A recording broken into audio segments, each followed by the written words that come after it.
you want to be successful? Do you want to grow your business?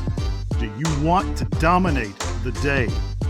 Then you're going to need Big Skip Energy. Erica, welcome back to the Big Skip Energy podcast. How are we doing today? Great. How are you today, Skip? I am doing wonderfully. Thank you for coming back on. For those of you that don't know, Erica is a repeat offender here at the Big Skip Energy podcast. She was on the Top Producing Women in Mortgage episode a couple of years ago. And Erica, I got to tell you, that episode to this day remains one of the top listened and downloaded episodes that I put out yet. Yeah. It had to be all you, right? Had to. So, hopefully this one beats that one. That one is there we go. Yeah, that one was sound only. That's true. Now, yeah, well, I've got a face for radios. A lot's changed since we had that last episode, obviously. We're in a little bit of a different market, as I'm sure you've experienced the last 18 plus months now. First of all, talk to me a little bit about what you've been up to since that 2021 episode, or 2022 episode. I can't remember which one. And bring me up to date. What's been going on? How's business? What are you seeing out there as far as things, quote unquote, getting back to normal? Talk to me a little bit.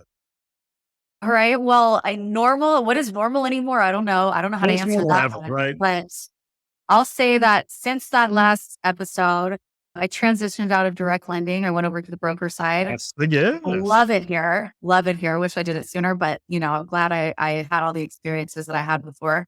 And so I definitely, as you mentioned, business was crazy in the last 18 months.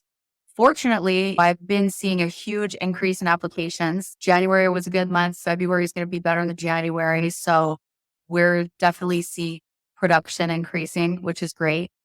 I think that a lot of buyers have realized that this could be the new norm, rates and the fixes, and have kind of given up on that thought of I'll wait for the rates to go back down to 3%. Yeah. Probably won't ever happen again in our lifetime.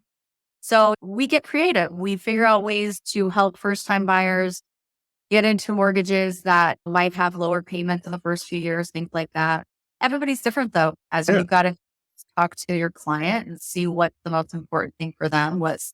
What are their biggest fears? What are they most excited about? And I think a lot of it too is just creating a specific loan for each individual client because they're all so different.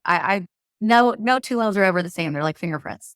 Well, it's true. But, I'm also hearing a lot from all of my loan officer friends, from the highest producers to the ones that have just gotten into it. It seems like every single loan out there is not only different, like you said, but also it's almost like it's a challenge. It's a science project. You got to put things together, really kind of work to put the puzzle pieces into the frame and that kind of thing. So are you also experiencing that?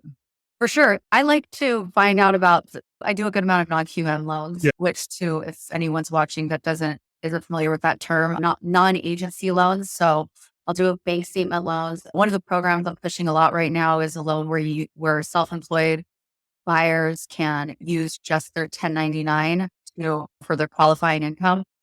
So I like to keep myself up to date with the new programs that are coming out because I find that realtors really appreciate hearing about programs that they don't know about and that they can pass on to their buyers that maybe didn't qualify for the loan amounts that they wanted to initially. And now with some of these new programs coming out, they are able to get into that higher price point. So I definitely like to keep up with the trends. I find myself going on a ton of webinars with the wholesale lenders. So I try to do a couple of those each week just to keep myself fresh and up to date. And so definitely they are all very interesting. It's always a challenge right now, but I want to go back just a minute when you said that you obviously had made the change from going from direct lending to the broker space and how excited you are to be in that. So a couple of things on that. Tell me what was your thinking behind the change first, and then tell me what it is that you like about being a broker more than you did a lender. Sure. Some of the things that I like most about being a broker instead of a direct lender, I had no idea that's what I would like the most about, right? So the reason that I went into this space was, I worked for a number of direct lenders previously, and I learned a lot, right? Yeah. So I'm grateful for those experiences that I had and the teams that I worked with. But I'm sort of a lone ranger out here, clone ranger. I work from home. Yeah. This is my home office that I'm in right now. And I found that for me personally, I was not using a lot of it wasn't for the margin set up with direct lending to be able to pay for a team, pay for the marketing, pay for all the operations and everything that goes in between it, all the management. I wasn't really using all of that. We're kind of structuring loans on my own. I Nothing against any of the operation folks that I worked with before. I loved all of them. I've always been fortunate to have really great team members. But what I found was when the rates did start ticking up quite a bit, I was losing deals to brokers. And so then that's when I really had to dig deep and say, why am I losing these deals? And ultimately it came down to pricing. So I can't speak for every broker, but the broker that I'm with, Arbor Financial Group, they're pretty transparent in the way that they'll tell you, like, this is how we're priced. And this is how you can adjust your pricing in order to win deals if you need to do that. And it's about, for me, it's about the control over it, right? So I don't have to go ask for pricing exceptions. That was my biggest issue previously. And then when I did and I had a lot of time to make my decision, right? I knew before I left the last company I was with, I knew that I was going to be leaving. And so I took probably 5 good solid months to speak to a lot of different brokers and even some other direct lenders. And so I was able to really figure out what was going to work best for me. And I really like where I'm at. They do correspondent lending as well as wholesale lending, which is great. And so when I was going to make the move, one of my biggest fears was I was going to have less control over my loans, right? Because it kind of instilled in us, brokers can't speak to the underwriters and you're going to be limited to what you're going to be able to do and what you're not going to be able to do. And it ended up being the complete opposite. We work with over 100 different lenders. There is rarely a deal that I have to turn down now. And I've gotten to know my favorite lenders that I work with, which usually the ones, in my opinion, that are my favorite to work with are the ones that the account executives are always available, always willing to jump on the call with me if I need it.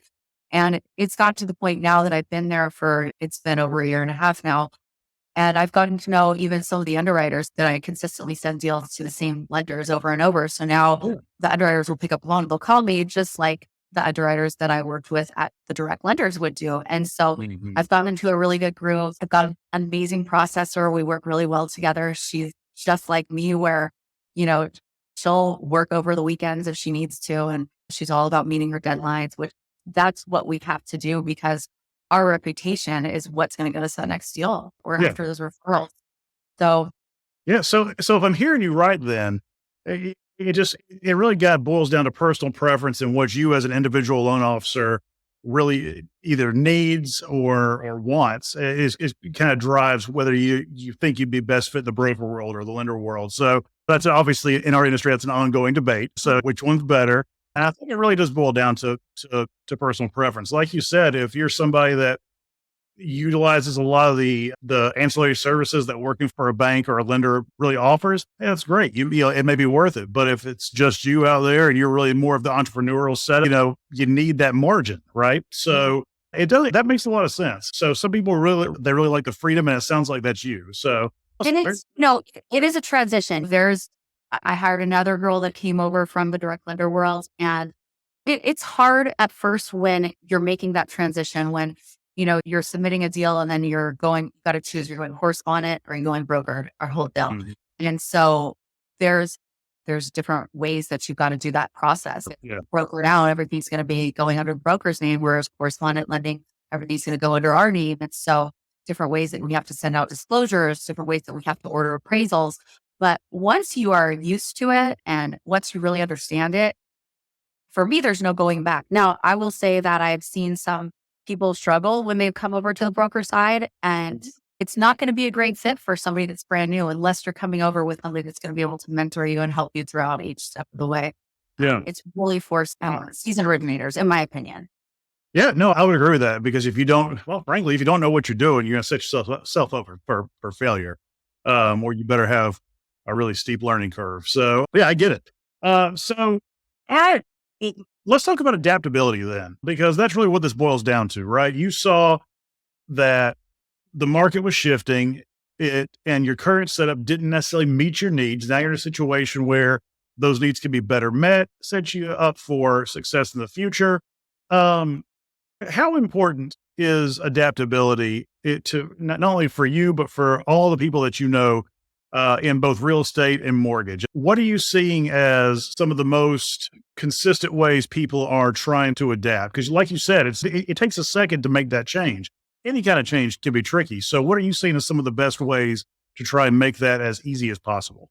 So I think that going into it, it's all about asking the right questions, and you don't know what you don't know. So it's hard to do when there's certain things that you're going to need to know coming over that you don't even know to ask about. So that's why you really need to be able to, if you're going to be making a change, you need to be able to go with someone that you trust that's going to want for the best for your best interest, because Right. it's going to be up to whoever is bringing you on to that next, whatever it is that you're doing. And this could be in any industry. When you're transitioning, going from one place to another, you've got to be able to adapt. But in doing so, you've got to be able to have someone that's going to be looking out for you. Right.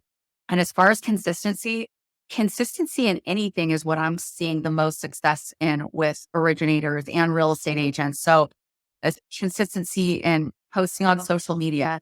For me, one thing that I did change when I came over here was I really started utilizing the CRM that they've got here. In the past, admittedly, I was terrible at staying consistent with a CRM. Sure. I would pay for it, and then I would just kind of sit there, and then I'd get a notification that, oh, your payment's been processed. I'm like, oh, I should probably Oh yeah, I gotta use that, don't I? let's start Yeah. using that. But now that I'm really focused on staying consistent with doing everything through the CRM, it's Mhm. really done wonders for my business, because I've been using those drip campaigns, Yeah. and I'm getting emails and text messages that are responding to emails and text messages that I've sent out, but it's my CRM that's sending them out. You got to put your clients in there, put the correct label in there. Is it a real estate agent? Is it a buyer? Is it someone wanting to refinance? Is it a potential recruit for, another loan officer that could be joining the Yep. team? And so now that I've really gotten the hang of that, that is one thing that I am the most consistent about. I'll say I sometimes will fall off on social media. I'll post every day, and then all of a sudden Yeah. I'll post in 2 weeks. And I can see the difference in my business when I do that. When I'm Mhm. very consistent, I'm getting a lot of people calling me, either whether it's from Google, finding me on Google, finding me on Instagram, whatever it might be. But whatever you're going to be doing, consistency, I think, is the most important thing, right? Yeah. So two questions, I guess, follow up. So one, what CRM are you using? The one that we've got is proprietary to Arbor. It's called Okay. EOS, stands for everything in one spot. So it's not something that That's like out you there. can use Gotcha. unless Okay. you're here. But I'm sure there's CRMs that are similar to it. What I like about it is that I can connect everything through my email, right? So if I get a realtor that refers a client to me, I can just Mhm. click on that email and add the client right from the email. Oh, that's It goes to my CRM. And so for me, getting used to doing that was easy because I do everything through email. I have every single thing listed on my calendar from the morning until night, even if it's something personal like picking kids up from school, it's on my calendar. So then when someone goes to my website, if they want to schedule a meeting about talking about mortgages, talking about opportunities, then everything's scheduled on there and they don't have to it's worry. amazing how helpful that is when you actually use it, isn't it? So along those same lines, though, when I asked you about adaptability, I like your answer there because it really goes back. You said consistency, but if we take that a step further, I think also you can say it's almost a back to basics approach to where you can essentially take your core practices that you do every day and plug them into something new. And obviously, there's going to be a change there, trying to adapt to the different line of business. But if you have that core of your discipline actions, your everyday habits, your back to basics approach for sales, all that stuff is going to be transferable. So if I'm hearing you right, that's really what the focus should be on, what you're seeing a lot of. Is that a fair statement? Oh, for sure. For sure. And I like to stay in contact with other with my peers in this industry. I like to see what other loan originators are doing, what's working for them. And the ones that are successful, they all are constantly adapting. There's always and I talked a lot about social media, but social media is a constant adaptation because you finally think, oh, I've got this figured out. And then they'll change the the algorithm algorithm. changes. And so you got to constantly be on and constantly be looking and seeing, okay, who's getting the most interaction with the stuff that they're posting. And then you've got to see, well, what are they doing? What is different about their video than my video and the one that didn't get a lot of hints on it?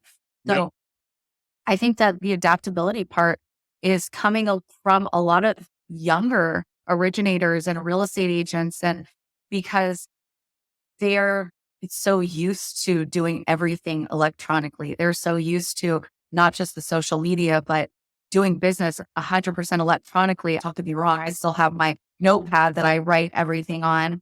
But when I started this business, we had the paper files. And so we've come a very long way. Whereas the people that are newer to the business, and not even necessarily younger, I shouldn't say younger, but the ones that are just getting into the business in the last couple of years, this is what's normal to them. They didn't really have to adapt to this. So the people that have been in business a long time, you've got to adapt to the new times and the way that people are marketing themselves, the way that people are using the CRMs, and everything like that, because you're going to get passed up if you don't. Well, that's the thing. Like, it's not just the technology. That's just one example. But like, let's be honest, Erica, as we get older, our ability, or I should say our willingness to change and adapt decreases the older we get. You and I are the same age. And we've been in this for quite a while now. And so it's like, okay, but you got somebody who's in their mid 20s. They don't have the history that we've got. They don't have so they're much more eager to try new things. They don't have they're not jaded. They don't have that's never going to work because you saw something 20 years ago that made you think it's not going to work now for some reason. Right. They don't have that outlook. So I think that probably shifting your outlook is one of the first ways that we as seasoned professionals can try and adapt. Yeah. So let's face it, even by mortgage standards, though, you and I are still spring chickens, right? So that's all right. There are a lot of old folks in this industry. That's okay, though. But yeah, as far as what you're going to be doing going forward, and I'm glad that you brought up social media and those kind of things, because as we have a return to quote unquote normalcy, but like you said, what does that even mean now, right? But as we shift back and get away from the really low year last year, what are you focusing on this year to be sure that that you can maximize the production that's going to be out there? Because by most predictions, mid-year on is going to be a little bit more robust as far as production goes. So what kind of things are you doing now to be sure that you can take full advantage of that available success later? Right. So I'm going to go back to the CRM because you would. I know that coming up in a short period of time, we're going to see another kind of refi boom, right? Yeah. And so when that happens, now I'm going to be in a position where I can run a report through my CRM and see which one of my past clients has an interest rate over whatever interest rate we're looking for, right?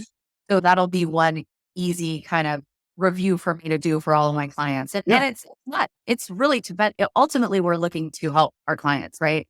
They're waiting for it just like we are. They're waiting to refinance because they don't want to stay in their 7.5% interest rate forever, but they're relying on us to keep an eye on everything for them. So that's one thing that I'm putting myself in a good position for, is to be able to easily track when it's a good time for my past clients to refinance. And then the other thing is just constantly educating myself, because things change so frequently. And if you're not looking for the education that's out there, and it's, as originators, it's a lot of times free for us. It's, it's, even if it's not just a quick Google to look something up, our lending partners, the wholesale lenders that I work with, they're constantly offering webinars for us to join at any time. And sometimes I'm just surprised at how few people actually don't want to do it, because once the webinar is over, I'll feel kind of motivated and ready, and like, I'll make a video, like, look at this new program that we've got available. And then you'll see people that I will literally get people that will call me and say, I searched a hashtag and I found your video, and it's right. Yeah. Well, that really works. It really works.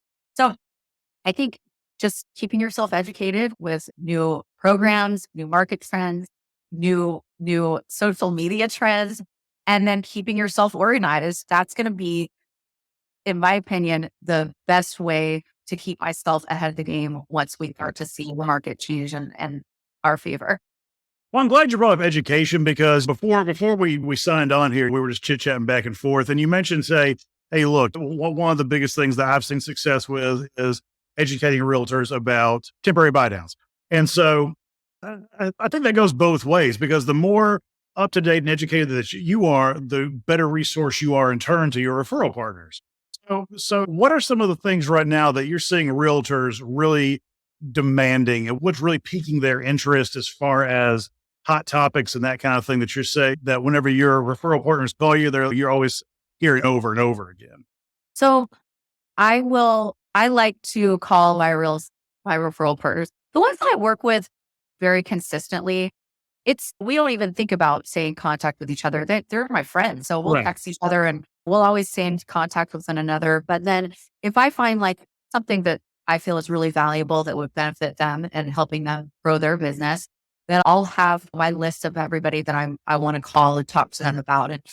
And in this market too, real estate agents their business is slow. So they're looking for that. They're looking for that motivation. They're looking for other people in the industry to tell them like, hey, business is picking up. We're getting worse because we see it first, right? We get the applications first. So they Right. love to hear like, hey, this month I did more applications than I did in the last 6 months put together. Mm. That they like hearing that because they know that if we're pre-approving people, then those pre-approved buyers are going to be coming over them shortly to start house hunting. Yep. And so when I'm talking to them, whether it's a new program that I've just learned about, or sometimes I'll see that one of my realtors has had a listing that might have been sitting on the market longer than they wanted it to. Mm. They're talking about, hey, we're thinking about doing a price cut.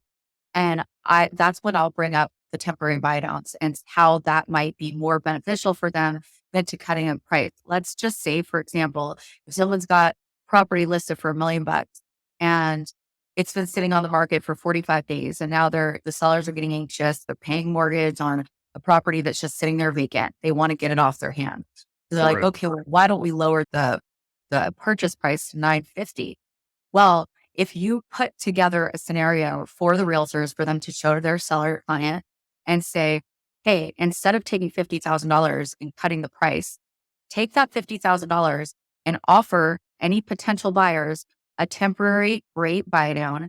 And so you put the numbers together for them. And I'm telling you, we could probably edit this, right? For anything, because I can show you a screenshot that you can share too of what the difference looked like when you take $50,000 for a temporary buy down and those first 3 years, their payments are drastically Right. reduced compared to if you take $50,000 off the top, off the purchase price, you're not going to see maybe a couple $100 difference in payment. Whereas a temporary buy down, you're going to see over $1,000 a month that they're going to be saving in those first couple of years. So that's going to be a much more appealing, especially when it's a first time buyer that's going from paying $3,200 a month for rent. And now they're looking at $1,000 mortgage payment. That's huge, right? Yeah.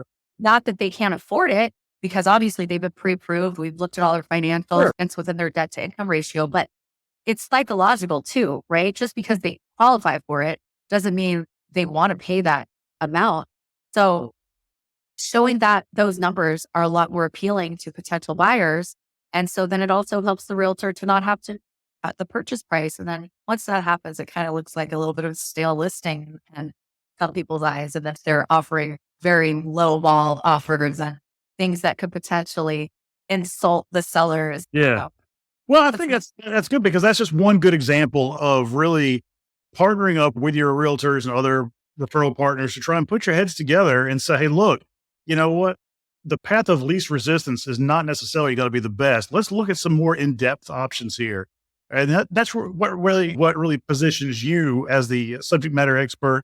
And your referral partners are going to really enjoy that. And they're going Oh, to they do. appreciate it. They really appreciate that. And another thing that I do that I would say my close realtor referral partners that they do appreciate is, and now I'm not advertising this for just everybody, but the people that I work with a lot, I'll go and just co-host their open houses with them. And I'll Yeah, sit sure. there with my laptop and I'll do pre-approvals on the spot if I need to. I'll put scenarios together for buyers. And that really helps the realtors, especially when it's a busy open house. I get there a little bit early, find out about the listing, and then I can help walk people around and show them, well, what realtor is showing other interested parties. And then if people really are interested, right then and there on the spot, I can show them different loan options that they might not have seen with whoever they got pre-approved with. Not that I'm sitting there trying to steal people borrowers, but being there, being out there in the field with the real estate That's all agents, part of it, that's when really look at you as a partner. Yeah. But yeah, that's also back to basics approach. People 3-4 years ago, they by and large pushed that to the side. They're like, I'm not going to screw with that. It's amazing what kind of things that you can set up for yourself going forward when times get a little leaner, because that kind of stuff's going to pay bigger dividends for you going forward. Right. Right. So, all right. So Erica, we are running a little low on time. What else do you want to share with the listeners today? Oh gosh, what do I want to share? I don't know, Skip. Life's good. I can't complain. I think that just the little bit of a change that we've seen in the market with rates dipping down just a little bit, it's really given me a new outlook. It was hard for 2023 was a real tough year for us. Okay. And so I feel like right when 2024 hit, it was something shifted, and I'm kind of feeling like that motivation again. I'm feeling good about this upcoming year, and for everybody, I want everybody to win and succeed. For sure. Yeah, just because you win does not mean that has to come at the expense of somebody else, right? Absolutely. So, all right. So let's get to know you real quick personally. Let me think of a good generic one for you here. Make it easy on you. Give me your favorite movie and why. Oh gosh, my favorite movie? That is so tough. You sound like one of my kids, Skip. My kids are always asking, what's your favorite movie? What's your favorite song? Yes. Yeah. Wow. I'm old school girl. Pulp Fiction is always going to be one of my favorite movies. It's a good one. Okay. All right. Yeah, that's got to be on my top couple of movies that I like. Okay. But about me personally, I'm a mom. I've got two amazing daughters. My oldest is about to turn 16 next month, and my youngest is 12. I've had a great year with just watching them grow into young ladies. They're at that age where a lot is changing for them. My oldest daughter is a cheerleader, and she's great at it. And it's the social bonding that she has with her cheerleading team and all of the, it's amazing. And she's getting to that age where she's interested now. Like, she really wants to learn about originating. She wants to be a loan officer. And it's like, oh my gosh, what a compliment. Ever. What a compliment. I know. I mean, that does mean you're doing something right. Look at you. Well, yeah. So we're really close. And so I think that's my biggest prize possession is my kids. And yeah, it's just, things are good right now. Very cool. Very cool. Well, listen, I appreciate you coming back on the show. It's always fun to talk to you and get some of the insights that you bring from out west. And hey, listen, best of luck to you in 2024. I know that you're going to crush it, and we will have to talk to you soon. All right. Awesome. Thanks, Skip. Thank you.